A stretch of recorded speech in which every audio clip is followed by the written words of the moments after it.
Abra sua Bíblia no livro de Atos, capítulo 16, verso 25 ao 26.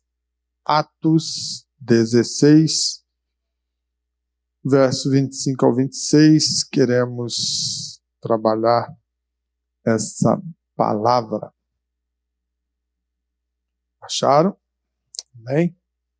Diz assim o texto: perto da meia-noite, Paulo e Silas oravam e cantavam hinos a Deus, e os presos os escutavam. E de repente sobreveio um tão grande terremoto que os alicerces do cárcere se moveram, e logo se abriram todas as portas e foram soltas as prisões de todos. Quero trabalhar nesse texto a temática, o poder da adoração na vida do cristão.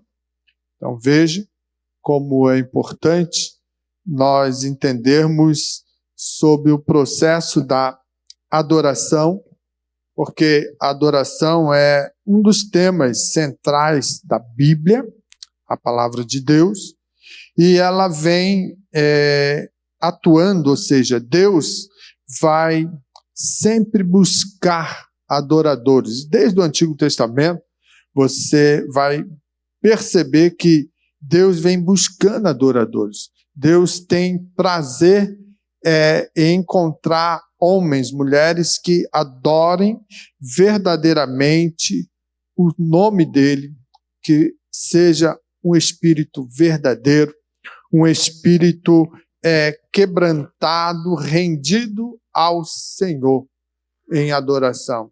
Isso é importante que nós venhamos entender. Então veja, não é só o fato, né, de você cantar ou de repente fazer uma bela liturgia que você está adorando. Adoração é algo muito maior, muito mais completo no propósito de chegar à presença de Deus. Nós precisamos entender que a adoração é uma postura de vida, é uma atitude que você toma para seguir durante a sua jornada, a sua caminhada. Não é simplesmente eu vou adorar, eu vou na casa do Pai e vou adorar. Não, é algo mais. Adoração diz respeito a um coração rasgado, rendido na presença do Senhor, né? E nesse processo você reconhece o amor de Deus e a soberania dele na sua vida. Então veja que muitas das vezes a gente escuta as pessoas dizendo: levanta a mão agora e vão adorar 1 minuto. Eu acho assim estranho, né? 1 minuto para adorar. Nós temos 24 horas, né? Um dia. Então, temos 8 horas para trabalhar, nós temos 8 horas para descansar, e aí fica faltando o quê? 8 horas. O que você faz nessas 8 horas, né? Entende? Então, veja, 24 horas você tem num dia. E aí, quando vem na igreja, o pregador, geralmente em congresso, você vê muito, vamos tirar 1 minutinho agora para adorar a Deus. Aí acho interessante que reduz todo um processo bonito, belo, da história da humanidade, onde Deus se revela e exige adoração para que 1 minutinho o crente do tempo atual, né, dos dias atuais, possa adorar. E aí tem crente que pega isso e guarda e, poxa, eu vou na casa do Senhor adorar 1 minuto. E vem só para adorar 1 minuto. Entendeu? Então, isso está, de certa forma, errado. Por quê? Porque a adoração é um estilo de vida. Você é uma postura que você toma para a sua jornada, a sua existência. Eu preciso adorar a Deus. Como eu vou adorar a Deus?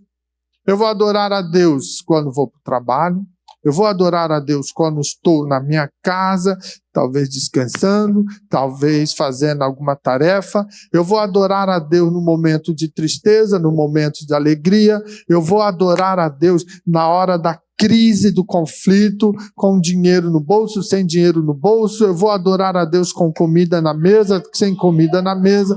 Eu vou adorar a Deus, né, em todo o tempo da minha vida. Por quê?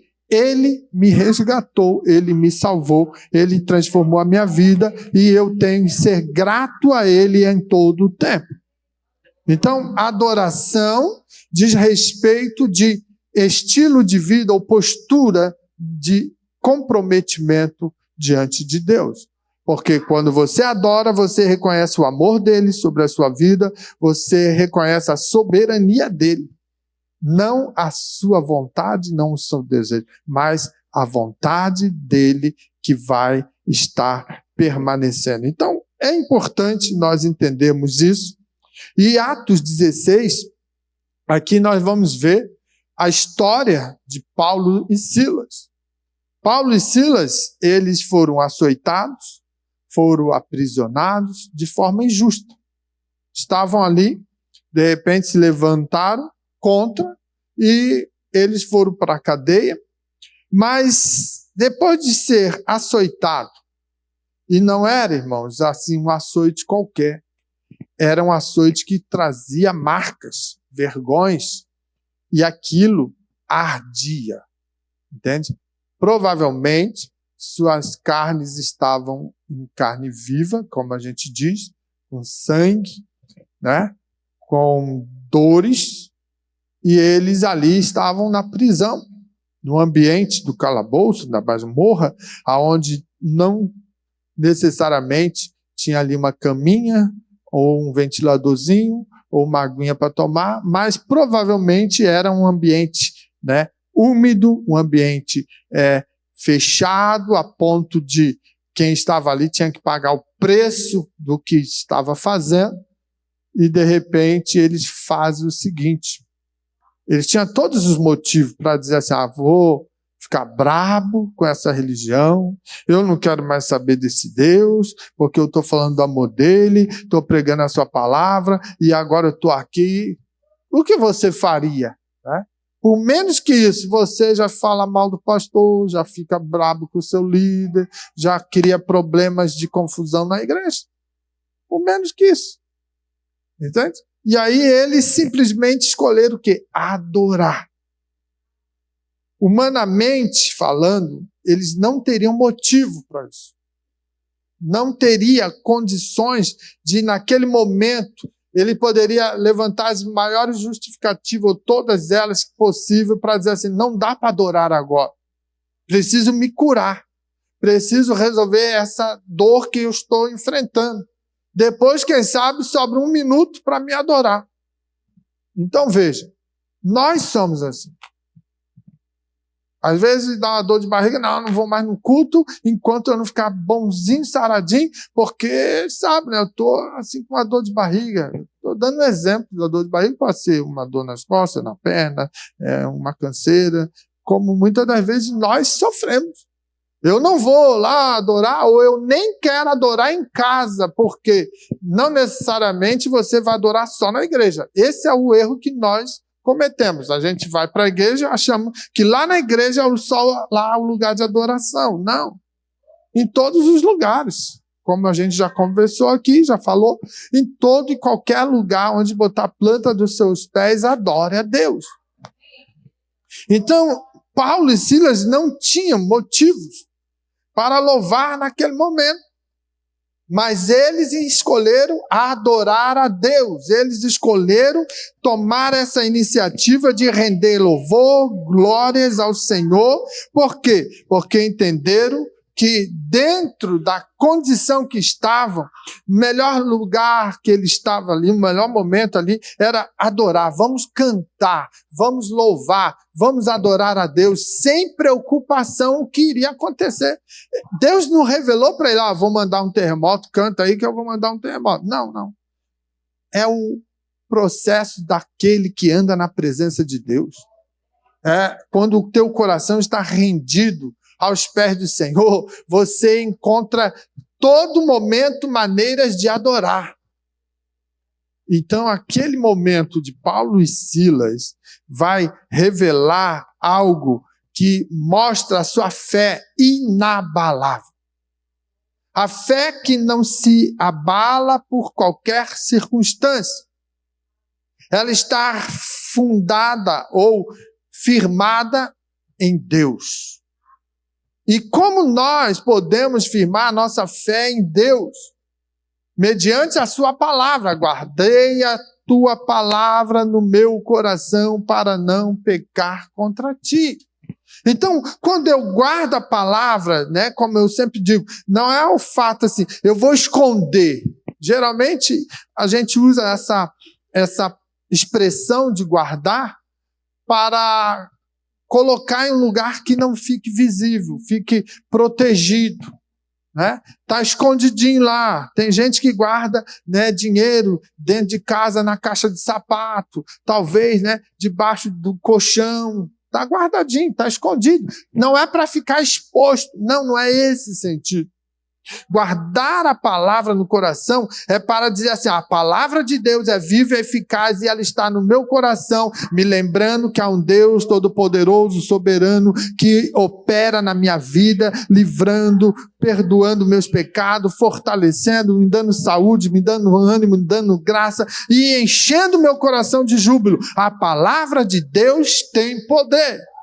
Então ela está guardada, está aqui preservada e preservando o templo, a habitação de Deus, que é o nosso corpo.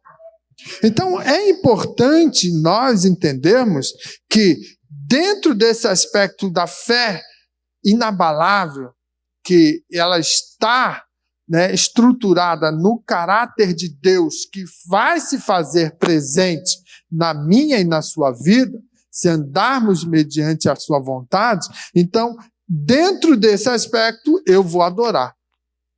De repente você está andando na rua e de repente quer adorar a Deus.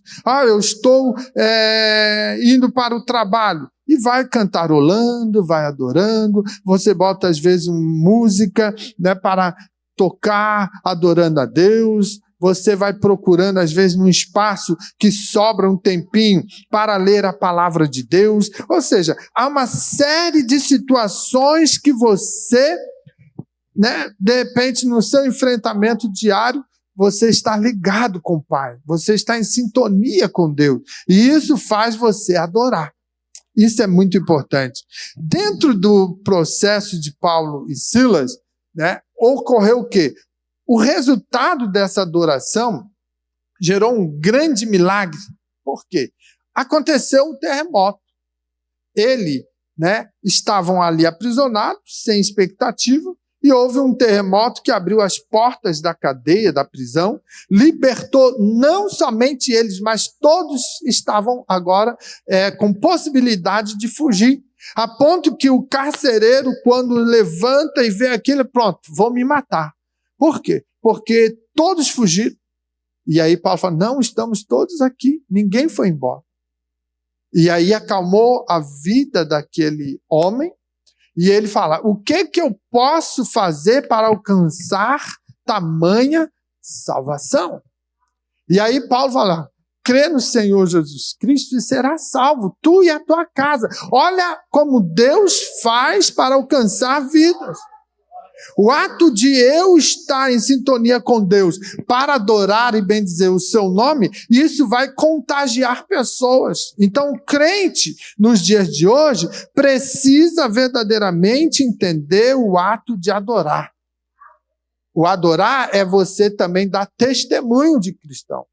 Adorar é você ser obediente a Deus, a seguir os seus mandamentos, os seus preceitos, é guardar a palavra. Adorar é você verdadeiramente amar a Deus acima de todas as coisas. Então, isso é importante e nós precisamos cada dia mais compreender que a adoração, ela vai fazer o quê? A revelação de quem é Deus. E isso é o quê? É resposta do homem à majestade de Deus. Então, veja, nós conhecemos verdadeiramente quem é Deus e o adoramos como resposta à majestade dele, à soberania dele, à glória dele. Então, veja, irmãos, como é importante nós não banalizar aquilo que é para adorar a Deus, aquilo que serve para exaltar o nome do Senhor. E o que é? A sua vida, o seu corpo, as suas atitudes, as suas decisões. Elas servem para quê? Para representar que Deus entrou na sua vida, mudou a sua história, trocou toda aquela história corrompida, de pecado, algo terrível que você era, e colocou uma novidade de vida. E agora, então, eu sou adorador. Agora sim, eu quero entrar na presença dele e dizer para todo mundo que ele é o meu Senhor. Tudo isso é adoração.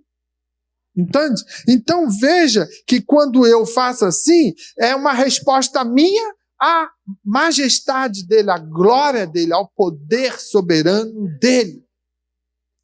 É importante nós entender que desde Gênesis e Apocalipse, a adoração é um meio pelo qual Deus vai se relacionar com o homem. Sempre Deus tem um caminho para se relacionar com o homem. E a adoração é resposta desse relacionamento. Então, é muito bom que nós paremos um pouco. Nos dias atuais se foca tantas coisas, tantas prioridades, e nós esquecemos do mais interessante e importante, que é adorar a Deus. Então, passe a partir de hoje a refletir sobre isso. Em que eu estou adorando a Deus? O que eu estou fazendo para adorar a Deus? Ah, pastor, eu não prego. Ah, eu não canto. Mas e o seu testemunho? Está adorando a Deus? Está remetendo a Deus louvor, porque mostrando, eu era um ébrio, ou seja, tomava todos. Eu era um jogador viciado naquela noitada de fim de semana, e de repente a palavra entrou, mudou. Eu não sou mais um jogador. Eu era um prostituto jogado, no ambiente da promiscuidade, e de repente o Senhor foi lá e me tirou. Tudo isso são o quê? Deus agindo na tua vida, arrancando, tirando do lamaçal do pecado. Então, assim, isso é motivo para que eu adore. E aí, quando eu não sei pregar, eu não sei cantar, eu não sei fazer outra coisa, mas eu tenho testemunho para dizer, antes eu era, hoje eu sou de Deus. É importante entendermos isso. Nós também olhamos à luz das Escrituras que a adoração no Antigo Testamento, ela era realizada através de quê? De sacrifícios. Sacrifícios, derramamento de sangue, aqueles rituais que você, ao ler o Antigo Testamento, você vai olhando, observando. Lá no tabernáculo tinha o ambiente propício do altar para que pudesse oferecer, o sacrifício, o holocausto a Deus. Então, veja, Deus estabeleceu esse método de adoração, mas como também um ato de santificar o seu povo, aonde os sacerdotes, eles ofereciam o quê? Sacrifícios para a expiação dos pecados. Você vai ver Levítico, capítulo 1, de 1 ao 7, ali todo o procedimento que Deus estabeleceu, como deveria ser feito para que houvesse adoração, para que houvesse um sacrifício e chegasse como oferta agradável a Deus. Então, essa situação, a gente observa que verdadeiramente tinha todo um processo, um ritual, uma liturgia, uma metodologia para que Deus aceitasse a adoração do seu povo. E, ao mesmo tempo, Deus santificava-os. Mas chegou um ponto, irmãos, que isso ficou tão mecânico, tão rotineiro, e aí Deus já não estava se agradando. Então, os profetas frequentemente eram levantados para o quê? Denunciar a adoração vazia.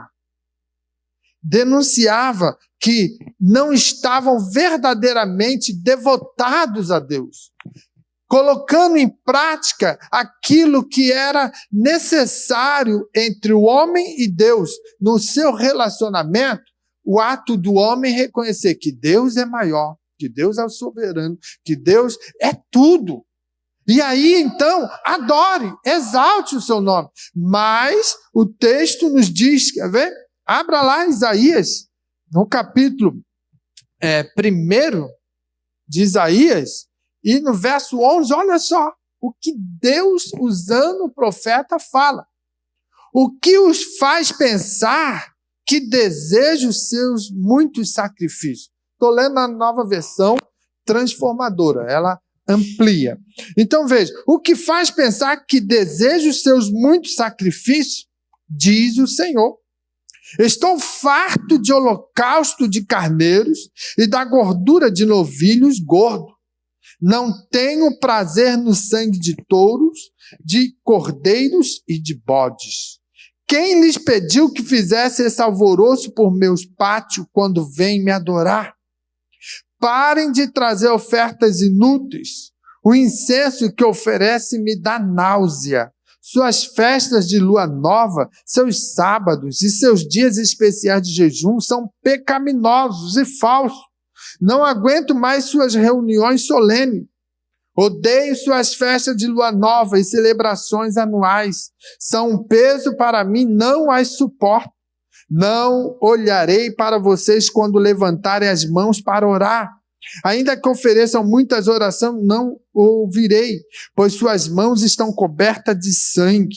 Lavem-se e limpem-se, removam seus pecados de minha vista e parem de fazer o mal. Aprenda a fazer o bem e busque a justiça. Ajude os oprimidos, defenda as causas dos órfãos, lute pelos direitos da viúva. Venham, vamos resolver este assunto, diz o Senhor. Embora seus pecados sejam como escarlate, eu os tornarei branco como a neve. Embora sejam vermelhos como o carmesim, eu os tornarei branco como a lã. Então você vê aqui uma situação onde os profetas denunciavam, olha, a adoração que vocês estão praticando está vazia. Não está agradando a Deus. Não está chegando ele já está nauseado. Irmão, olha aqui a seriedade. E Deus que explicou, Moisés, eu preciso que você faça a organização dos atos do holocausto, das ofertas, todo direitinho, para que o povo me adore. Deus estabeleceu aquela metodologia. Mas chegou um ponto que estava num vazio. Estava mecanicamente. E aí eu me pergunto, quantas das vezes nós estamos vivendo um cristianismo rotineiro, vazio? Vamos à casa de Deus, e aí é muito comum, né? Como tem aqui aqueles que vão direcionar a liturgia, estar motivando para que haja adoração. Mas às vezes se pergunta, será que isso já não está muito rotineiro, muito vazio? Só chegar aqui, levanta a mão, levanta o pé, olha para o teu irmão, diz uma palavra de bênção. E, às vezes isso tudo, como Deus está olhando? Entende, irmão? É sério, a gente diz, aqui é a casa do Pai, estando na casa do Pai, aproveite para adorar. Mas como eu estou chegando na casa do Pai? Como eu estou chegando na presença dele? Será que eu estou realmente com o coração rendido a Deus?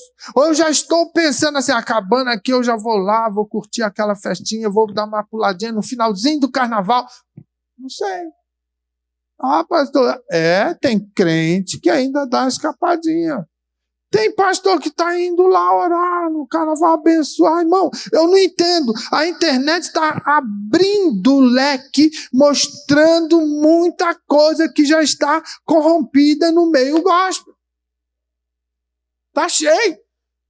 Surgiu um monte de pastor, ainda diz que é da Assembleia de Deus, não sei de qual, mas é assembleano, lá do Rio de Janeiro. Não, eu vou aqui orar, né, pelo carnaval. E aí foi lá orar. E diz que o carnaval é uma bênção. Que bênção coisa nenhuma. O termo carnaval é festa da carne. E está endemoniados todo mundo ali que está vivendo o carnaval. Tudo estão abrindo portas, estão dando condições para que o diabo trabalhe e arrebente com a vida deles. E aí você vai lá dizer, eu vou lá. Teve um abençoado que ainda criou um bloco, uma bateria, né, carnavalesca e fez dentro da igreja. Absurdo. Irmãos, as coisas estão sérias. O mundo que nós estamos vivendo, cada dia mais está revelando a iniquidade. Quando o texto diz que nós muitas das vezes lemos, o amor de muitos esfriará, a iniquidade multiplicará, às vezes a gente só lê. É isso aí. É isso que está acontecendo. As pessoas, pregadores que aqui pregam, né? Eu estou dizendo aqui, não estou dizendo que é Laguna, tá? Eu estou dizendo no geral. Né? Então veja, pregadores que usam o púlpito e depois vão para os motéis. E vão para os hotéis encher a cara com bebida que ainda estão aprisionados. E aí diz assim, não, vamos adorar, irmão. Olha, levanta a mão, adora, abraça teu irmão, faz acontecer. Mas estão vazios. Estão vazios. E aí Isaías profetiza isso mesmo para os sacerdotes. Olha assim, eu estou enojado. Me causa náusea. Não consigo mais. Os muitos ofertas, muitos holocaustos, muitos sacrifícios, derramamento de sangue, tudo isso não tem mais sentido. Por quê? A essência, que é o coração rendido, está longe de me adorar. Então nós, às vezes, queremos fazer isso aqui. Não derramamos sangue, né? Não oferecemos holocaustos mais, mas nós não oferecemos uma verdadeira adoração a Deus. É uma adoração vazia. Porque saiu ali embaixo, já às vezes já vai no braço brigar. Falou algo do irmão, não gostei, vamos tirar a satisfação. Entende? Então, isso está acontecendo. Grupos dentro da igreja que querem controlar e mandar. Que adoração é essa? Que situação, entende, irmão? Então, assim, é importante refletir sobre isso. Como está a minha adoração a Deus? Pastor, não, eu estou usando coisas que vocês vivenciam. Provavelmente, às vezes, você já observou famílias que se brigam tudo. Né? Dentro de casa, o pai apanha da mulher, a mulher apanha do marido, aquela coisa bate nos filhos, os filhos batem no pai, uma briga, mas chegam na igreja e são os santos. Aí é só, os vizinhos estão sabendo, a rua conhece o problema, e aí diz que é adorador, entendeu? Então, assim, é sério, é mensagem dura, mas nós precisamos aprender. Se você vive a palavra, você consegue se desviar do mal. Se você experimenta Deus falar com você pela palavra, você se priva de querer tirar satisfações e briga. Você tem que se desviar. Não é à toa que diz, né? Se alguém bater na tua face, dá outra face. Por quê? São pessoas quebrantadas, rendidas pelo poder do evangelho. Paulo experimentou isso. Entende? Estevão experimentou. E outros. O que acontece? Eles estavam sofrendo danos, estavam sendo, né, achincalhados.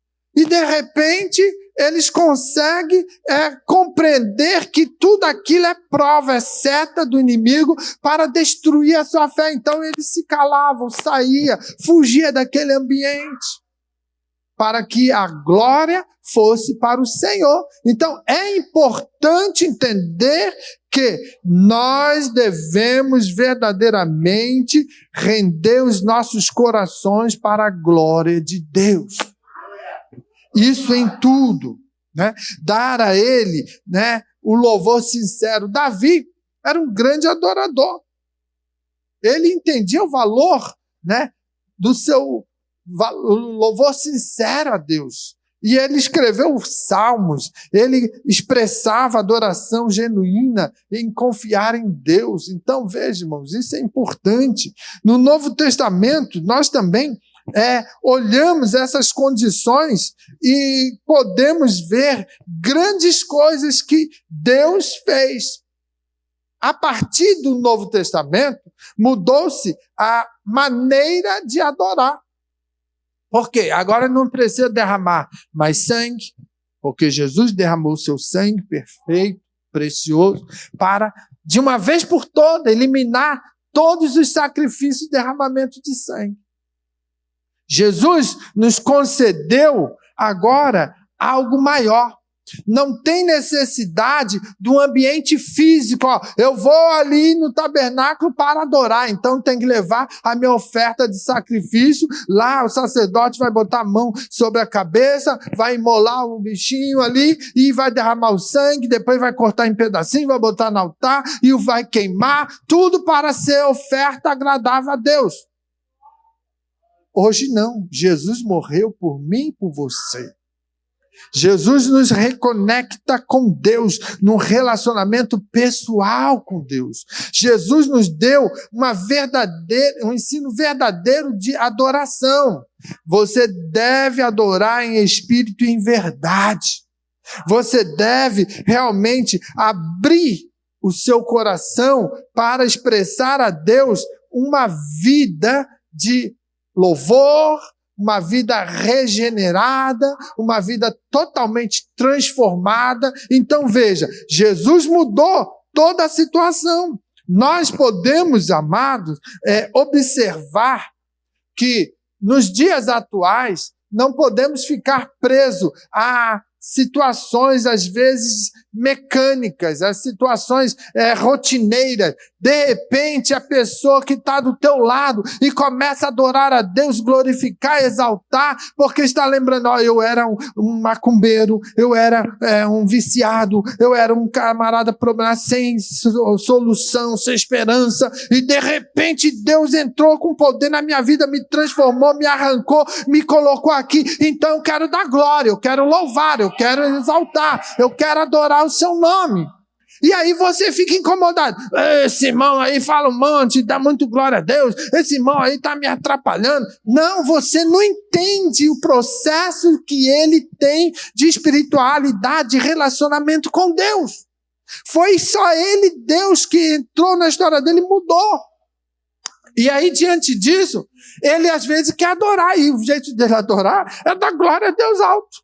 O jeito dele adorar é chorar o tempo todo. Aí você fica incomodado. Irmãos, a gente tem que entender que neste ambiente aqui, às vezes a gente não entende a situação do irmão. E ele sabe o que Deus fez. E é por isso que Jesus mudou todo o processo através da sua morte na cruz. Para que eu e você pudesse, independente de holocausto, de sacrifícios e de outras coisas, poder dizer, eu te adoro de todo o meu coração. Eu te agradeço, eu te louvo, porque tu és o Senhor da minha vida. Eu reconheço que se não fosse o Senhor para comigo, eu ainda estava aprisionado, escravizado no pecado. Então é importante, quando você vê um crente muito barulhento, né? Você fala, vou entrar aqui nesse ambiente de fogo e vou dar glória também. Quem sabe ele aqueça o teu coração com as glórias dele, glória a Deus dele, e você começa a relembrar o tempo, né? Dos primórdios, do primeiro amor, que quando eu aceitei Jesus, eu ia no culto de manhã, eu ia no culto à tarde, eu ia no culto à noite, eu ia de segunda a segunda, aonde tinha culto eu estava lá, eu queria adorar. Passou-se o tempo e hoje você já não quer mais vir na casa de Deus. Então, quem sabe, quando tiver muito glória, quando tiver muito aleluia, não fique murmurando, não fique criando caso, não fique dizendo para ela, fica quieta aí, deixa. Não, deixa a pessoa adorar a Deus. É isso. Nós não podemos ficar querendo controlar. É Deus que sabe a real e verdadeira razão daquele movimento. Certo pregador, uma vez, ele estava incomodado com um irmãozinho, que toda hora ele estava querendo pregar. Glória, glória, glória a Deus, aleluia, Deus, Deus. E aí ele falou, nem comecei a pregar. Eu ainda estou lendo o texto, o camarada já está dando glória, glória, glória, e não sei o quê, e que é isso? E ele estava ficando chateado, irritado. E aí ele pensou, eu vou pegar esse camarada e vou dizer mais verdade. E aí no outro dia, quando o rapaz vão buscar ele no hotel, e de repente o que acontece? Era o irmão do Glória a Deus. E aí o irmão do Glória a Deus entrou no carro, botou ele ali no carro, e quando ele falou, agora eu vou aproveitar e vou falar mais verdade para esse irmão, porque senão à noite ali ele vai ficar no culto fazendo, me atrapalhando. Aí quando ele pensou, o irmão falou, irmão, eu gostaria de dizer que foi através das tuas mensagens que eu ouvia que Deus me libertou lá da droga. Eu era uma pessoa triste, era uma pessoa sem esperança, eu tinha problemas sérios, mas foi através das tuas mensagens que eu comecei a entrar dentro do ambiente e fui tocado e Deus falou comigo e hoje eu estou aqui e toda vez que eu estou, para mim, o Senhor é muito importante, eu gosto de ouvi-lo e quando eu então tenho essa oportunidade de levar o Senhor para a casa do Pai, eu quero adorar, eu não aguento, eu tenho que dar glória, eu preciso dizer e lembrar que todas as vezes que eu escuto a tua palavra e eu vejo, eu sei da onde Deus me tirou. Então veja, irmão, aquele pregador ficou envergonhado. Ele não conhecia a história, o motivo dos glória a Deus. E aí, de repente, às vezes a gente sofre esse dano. Julgamos segundo a nosso olhar, aparência, e daqui a pouco esquecemos que o processo da adoração, ele traz a presença de Deus na sua vida. Nós podemos ver Salmo 22, verso 3. Porém, tu és santo, tu que habitas entre os louvores de Israel. Olha só a situação que nós observamos aqui. O salmista diz, porém, tu és santo, tu que habitas entre os louvores de Israel. Dentro desse aspecto, irmão, nós podemos ver que a presença de Deus se manifestava entre o povo de Israel. A presença de Deus, ela vinha através da adoração. Durante a travessia do deserto, a Arca da Aliança, ela ia. E ali era a simbologia da glória de Deus, da presença de Deus. Quando nós olhamos para o texto também, a gente observa que lá no arraial dos hebreus, aonde estava o tabernáculo, tinha a glória de Deus ali estabelecida através da nuvem durante o dia e através da coluna de fogo à noite. Então, assim, os hebreus conseguiam ver a glória de Deus fisicamente.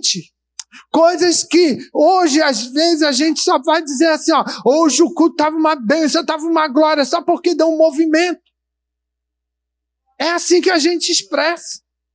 E eles viam no centro do arraial a nuvem durante o dia protegendo, era a presença de Deus. Quando a nuvem se movia, eles estavam dizendo, nós vamos levantar acampamento e vamos mudar para outro lugar.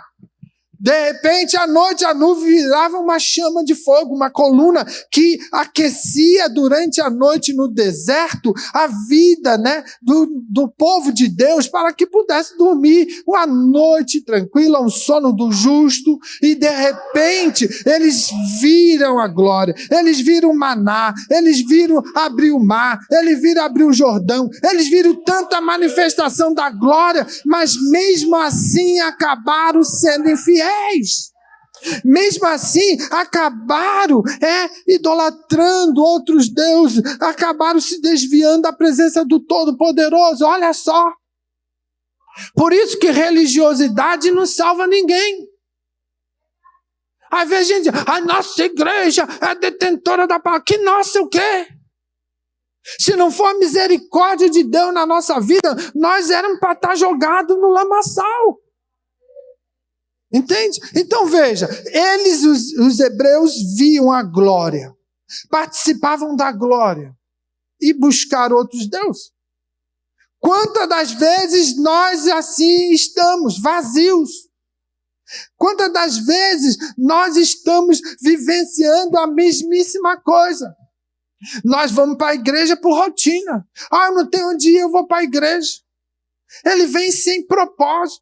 Ele vem vazio de adoração. E aqui o pregador tem que ficar insistindo, tem que falar e tem que trazer uma palavra que agrade para quem sabe solte um gloriazinho.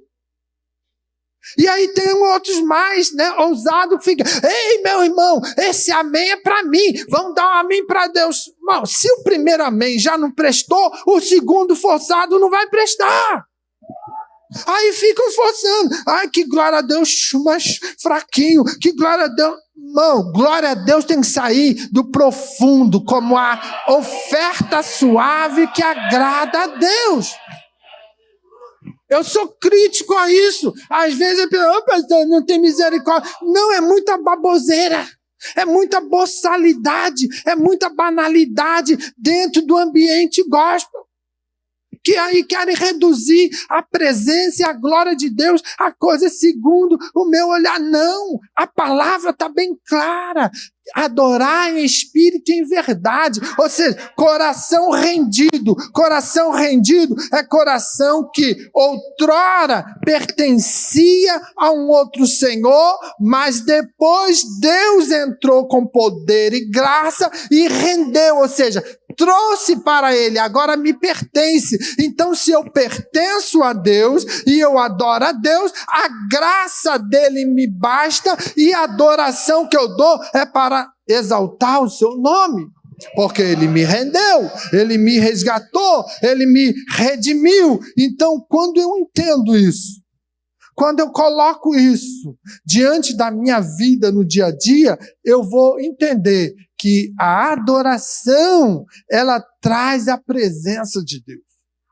Se você adora, Deus está presente. Se você louva, Deus está presente.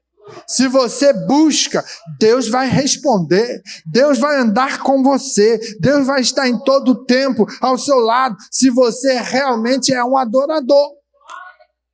Nós podemos ver que a adoração, ela liberta e transforma a circunstância. João 8,36 diz assim, se pois o Filho vos libertar, verdadeiramente sereis livres. Olha só. Se pois o Filho vos libertar, verdadeiramente serei livre. Quando a gente olha o contexto bíblico, aonde vai expressando a adoração, ela vai estar o quê? Associada à libertação. Isso aconteceu no Êxodo. Quando Deus liberta o povo de Israel da escravidão. O que ele faz? Quando você vai lá ler Êxodo 8:1, vai dizer assim, Moisés, vai lá para o faraó e diga assim, libera o meu povo para ir para o deserto para me servir. Eu quero que o povo venha me adorar. Caso ele não libere, nós vamos estar agindo com juízo. Nós iremos mandar as pragas. Vai morrer gente. Vai ter prejuízo grande. Então, libera o meu povo. Eu quero que o meu povo venha para me adorar, para me servir. Então, veja, a adoração dentro desse contexto é libertação. Ela está associada a um processo que Deus quer tirar você da escravidão, dos teus vícios, dos teus problemas e trazer para a presença dele, para servir a ele, para agradar a ele, para louvar a ele. No Novo Testamento a gente vê isso também dentro de um processo que Jesus liberta do pecado para que nós possamos viver a plena adoração a Deus. Quem você era? Quem? Entende? Para, não olha nem para o teu vizinho, olha para você. Quem você era antes? Quando Jesus entrou e mudou a tua história. E agora o que você quer fazer? Quer continuar vivendo essa vidinha? Voltar lá para aquele mundo? Viver debaixo da escravidão? Não! Você está livre para adorar. Então exalte, bendiga e glorifica o nome do Senhor. A gente observa dentro do texto de Josué 6:20 uma recomendação de Deus quando ele fala: entra na terra prometida, a terra que eu dei para vocês, vão conquistar agora as nações, vão conquistar povos. Então assim, Deus tinha um projeto para Israel. E aí o que Deus faz? Quando chega em Jericó, ele fala: ô Josué, é o seguinte, manda o meu povo marchar 6 dias em volta de Jericó. Dá uma volta e volta para o arraial. E um detalhe, não abra o bico, não fale, não grite, não faça movimento de barulho. Olha só que Deus está mandando.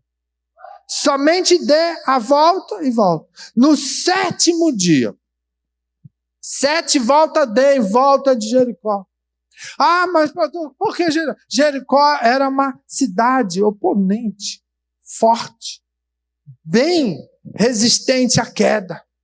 Era uma cidade que tinha um potencial grande, né, para a guerra.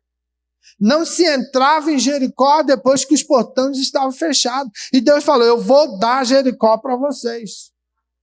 E de repente, então, quando chegou o 7º dia, a orientação é o seguinte: dê 7 voltas, e quando eu determinar onde os sacerdotes vão tocar a buzina, a trombeta, aí todo o povo grita com todo o coração, com toda a sua força, e você vai ver um milagre. E o que acontece? Já pensou, irmão? Olha só, 6 dias você ir caminhar em volta da cidade. E não era pequena, não. 6 dias pegando aquele desertão, aquele calor. Não era que tinha assim, um ônibus levando, não tinha um metrô, não, era caminhando, né, na poeira. Né? Porque assim, não tinha Uber, né, táxi, não tinha nada disso. Era dificuldade. Então veja, você caminhando e levantando pó, e os irmãozinhos de trás comendo poeira. Entendeu? E dar uma volta em silêncio, e sem murmurar, sem reclamar, sem falar nada, quietinhos. 6 dias, olha a prova, 6 dias dando uma volta. Será que estavam cansados? Estavam. Será que alguns ficaram pensando: meu Deus, o que é isso? Para que esse sacrifício todo? Nós somos assim. A gente não consegue cumprir uma dieta. Já viu aquela: segunda eu vou começar a dieta, porque esse final de semana estava muito bom o churrasco. Aí segunda nunca chega.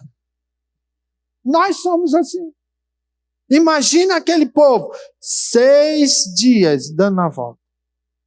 E aquela coisa ali no coração, né? Caladinho, não podia falar nada, não podia expressar, não podia, de repente, se alguém lá na muralha está lá rindo de você, alguém lá na muralha talvez está falando: vocês são os bobos mesmo, os tolos, aí andando nesse calor, aí, e quietinho, não podia nem revidar. Hoje alguém olha para ti atravessado e você fala: está olhando, o que você quer? É assim que a gente faz, entende? Então veja, quando eles andaram 6 dias obedecendo a Deus, o que Deus mandou, no 7º dia, 7 voltas. Olha só, 7 voltas num dia só. Quietinhos. Na última, então, toca a buzina, a trombeta e fala: grita. Eita, aí o povo gritou.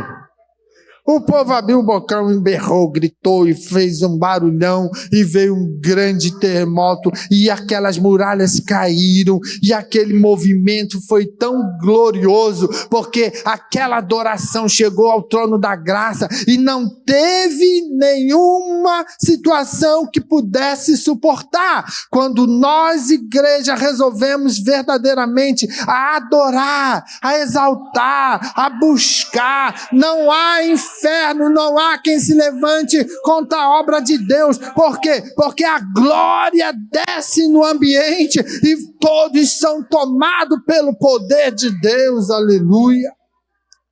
A adoração, ela fortalece a fé, alinha a nossa vontade à de Deus. Olha só Romanos 12, verso 1. Rogo-vos, pois, irmãos, pela compaixão de Deus, que apresenteis os vossos corpos em sacrifício vivo, santo e agradável a Deus, que é o vosso culto racional. Veja, quando Paulo está escrevendo e está dizendo, irmãos, eu clamo a vocês, eu chamo a atenção de vocês, para que pela compaixão de Deus, pela bondade de Deus, pela misericórdia de Deus, por favor, apresente os vossos corpos em sacrifício vivo. Apresente. Olha só, você, meu irmão, tem que entender o seguinte, Paulo está rogando assim, olha, preste atenção. No passado se apresentava um sacrifício, derramamento de sangue, levantava um altar, degolava ali o animalzinho para que pudesse adorar. Então assim, ó, faça o seu sacrifício vivo. Seja você o altar e apresente a Deus, né, uma oferta agradável, uma oferta, né, que venha trazer um culto racional, ou seja, um culto pensado, reflexivo, que eu estou fazendo porque eu sei que Ele é Deus, porque eu sei que Ele é santo, porque eu sei que Ele pagou um preço caro para me chamar, me resgatar. Então, quando eu vou adorar, eu tenho que estar diante disso. Eu tenho que ter claro que Ele pagou um preço. Não foi assim, ei, por acaso eu vou rodar aqui a roleta e se tu tiver sorte cai o teu nome. Não, não. Eu vou distribuir uma senha e vou chamar alguns. Não. Ele pagou um preço caro.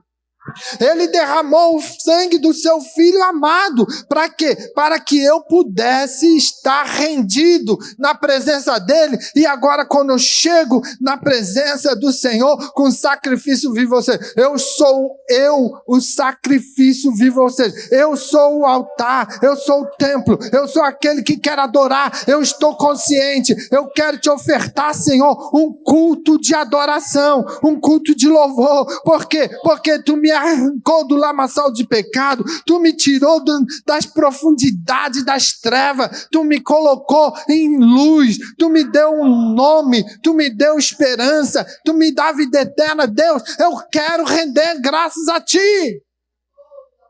É isso que Paulo está dizendo. Eu rogo-vos, irmão, pela compaixão de Deus, ou seja, pela misericórdia de Deus, entenda.